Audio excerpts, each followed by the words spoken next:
കടന്നു പോയിടിലും അതു നമ്മെ കവിഞ്ഞിടാതെ കാത്തിടുമേ.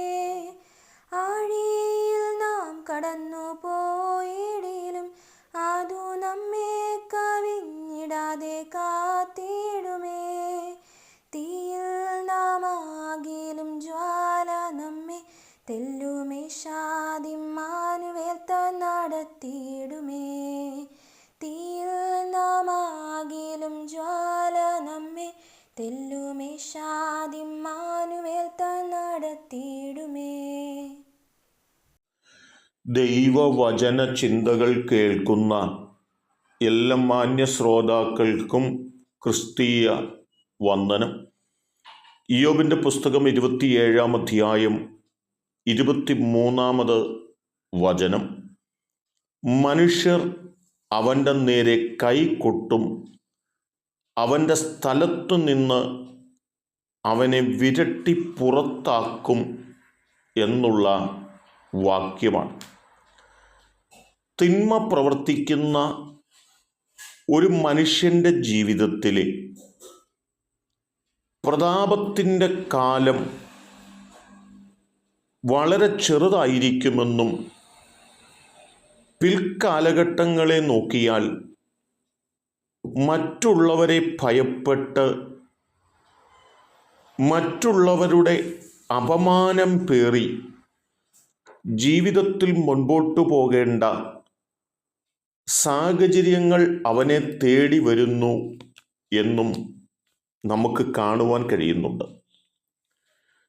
എസ്തേറിൻ്റെ പുസ്തകത്തിലേക്ക് നാം ഒന്ന് കടന്നു വന്നാൽ, ഭയഭക്തിയോടെ ദൈവത്തെ സേവിച്ചും ആ നിലവാരങ്ങളിൽ ജീവിക്കുകയും ചെയ്തിരുന്ന ഒരു മൊർദെഖായിയെയും ദുഷ്ടത കൈമുതലാക്കി നീതിമാനെ നിരന്തരം ഉപദ്രവിക്കുന്ന ഒരു ഹാമാനെയും നമുക്ക് കാണുവാൻ കഴിയുന്നുണ്ട്.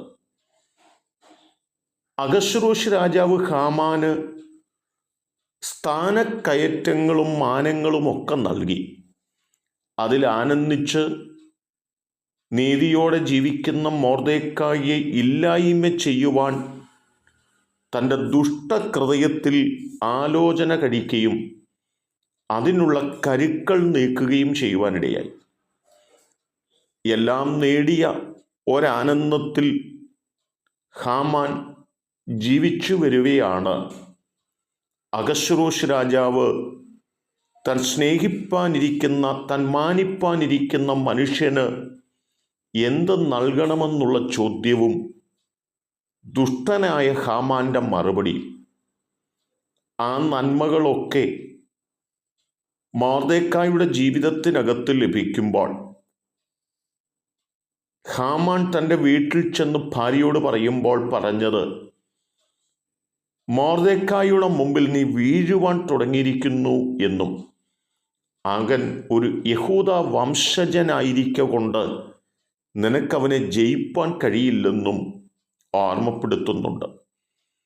7-ാം അധ്യായം 9-10 വാക്യങ്ങളിൽ വരുമ്പോൾ, ഇന്നലകളിൽ തല ഉയർത്തി മാന്യതയോടും അഹങ്കാര മനോഭാവത്തോടും നിന്നിരുന്ന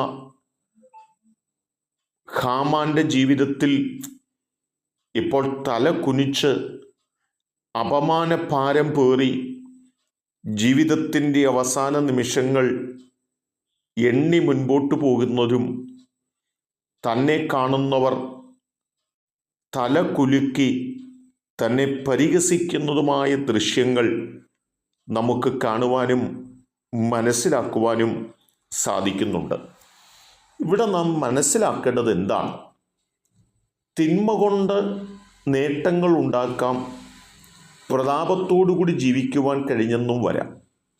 പക്ഷേ അതിന് അല്പായുസ് മാത്രമേ ഉള്ളൂ എന്നും പിന്നത്തേതിൽ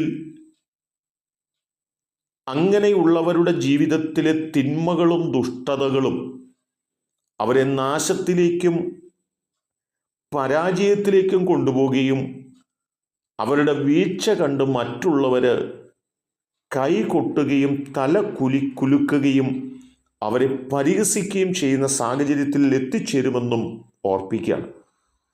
എന്നെ കേൾക്കുന്ന പ്രിയരെ, തിന്മ കൊണ്ട് നേട്ടങ്ങളുണ്ടാക്കി താൽക്കാലിക കാലം കഴിഞ്ഞ് മറ്റുള്ളവരുടെ അപമാനഭാരം പേറി യാത്രയാകുകയല്ല, നീതി കൊണ്ട് പരമാർത്ഥതയോടെ നേടുവാൻ നമുക്കൊരുങ്ങാം. അതിന് ദൈവം സഹായിക്കട്ടെ. കരുണയുള്ള ദൈവമേ, നല്ല കർത്താവേ, ഹാമാനെ പോലെയല്ല, മൊർദെഖായിയെ പോലെ ജീവിപ്പാൻ ഞങ്ങളെ സഹായിക്കണമേ. നീതിയോടെ ജീവിപ്പാൻ ഞങ്ങളെ പ്രാപ്തരാക്കണം. യേശു കർത്താവിൻ നാമത്തിൽ തന്നെ, ആമേൻ.